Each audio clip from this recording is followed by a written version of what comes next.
I'm Michael Daishi. Um, I chose Dharma, the second of the three treasures.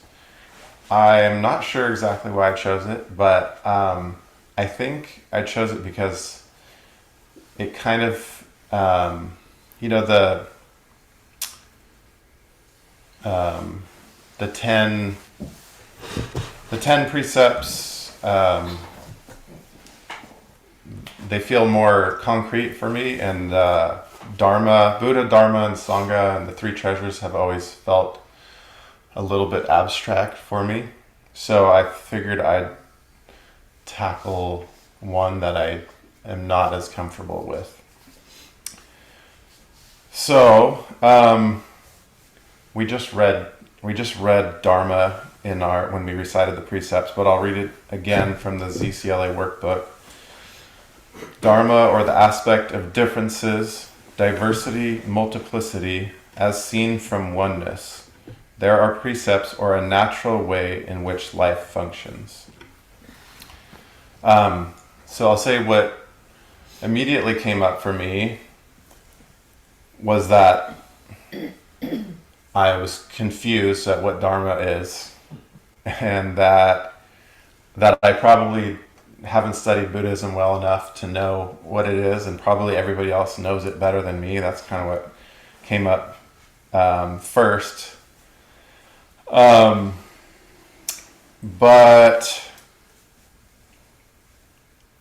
for me, I think when I hear Dharma, I associate it with the teachings of the Buddha, and kind of picturing the teachings that have come down through the ages. And I guess for me, in practice in general, I have a hard time with words like oneness or duplicity, phenomena. To me, they really mess with my mind, which may be the point. But, as I was looking at different people's definitions of Dharma, a lot of different things come up. And the one that makes the most sense to me, the ones that kind of just I'm able to wrap my head around, are a natural order, laws and customs, teachings. Those make more sense to me. Maybe I'm not smart enough to understand the more complex meaning, but those are the ones that make more sense to me. And then, I find a lot with the practice that it's so hard when words are applied to anything. And, when I come back to maybe what the teachings are, what the Dharma is, it's difficult because it just is what it is. And I think Buddha might have been saying, that there's a natural order. There's a natural order to things, and that it's kind of inherent in all beings, and if we just follow that, then the world will be a more harmonious place. At the same time, this is what my mind always does, I think to myself, there really isn't a natural order. What the hell is he talking about? Like, there's no natural order, and if humans are left to their own devices, aren't they just greedy and hungry? And so I with all this stuff, I just kind of go back and forth between extremes, and I know I'm trying not to get. Usually, I don't know what it is, but I'll feel some anger or some kind of resentment or something, even towards the Buddha himself. That maybe he didn't really know what he was talking about. And there's there's three treasures and there's the jewels and this and that, and I sometimes feel like it's very arbitrary, all the rules that are assigned. But I try to come back to my practice, where it's just sitting and seeing what's in front of me, and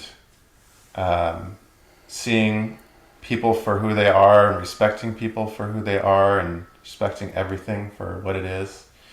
And that's the gift that the Buddha and all his students and everybody that's come after, that's the gift that they've given, is for us to sit and practice and see people for who they are, and see life for what it is. So I started talking there, and I had a plan. I feel like I'm that may have been most of it. But after I decided that I don't know enough about this, of course I had to felt like I needed to look it up and define it. So I just decided I already read you the definition from the ZCLA workbook. From Wikipedia, the most trusted of sources, it says, in Hinduism, Dharma denotes behaviors that are considered to be in accordance with, not so sure how you say this, Rita, the order and custom that makes life and universe possible. This includes duties, rights, laws, conduct, virtues, and right way of living. From the Merriam-Webster Dictionary, Hinduism and Buddhism. First definition, the basic principles of cosmic or individual existence. Divine law, or second definition, conformity to one's duty and nature. And from Sanskrit, Dharma derives from the root dri, which means to preserve, maintain, keep, or uphold. So that just focusing on this gave me a better feeling of what the Dharma is. And for me, it's the teachings of the Buddha. It's this cosmic order that he talks about in the sutras, that we talk about, kind of this unknowable right way of living. I mean, it's unknowable, but I think, when we sit and we focus, maybe we can get a glimpse into this universal truth that's calm, and that's just us existing and seeing people, seeing plants, seeing nature for what it is, seeing the whole cosmic universe for what it is. So I think I'll keep struggling to define it, but I'll just keep coming back to the most simple thing I have, which is practice, sitting, breathing. But also wanted to say that I think what I also really see in the Dharma is just the massive respect for like I said before, for me it's for Shogun, for, creating this, practicing the Dharma, creating this space for us, passing down what you've learned and what, has come down through the ages. Is really incredible that it's come down from thousands of years and we're still doing it. And so I'm really thankful for all of us here. And I think we're doing the Dharma. We have it written down, we have it in us, and we're practicing what we've been taught and what we know of as the way, or Buddhism.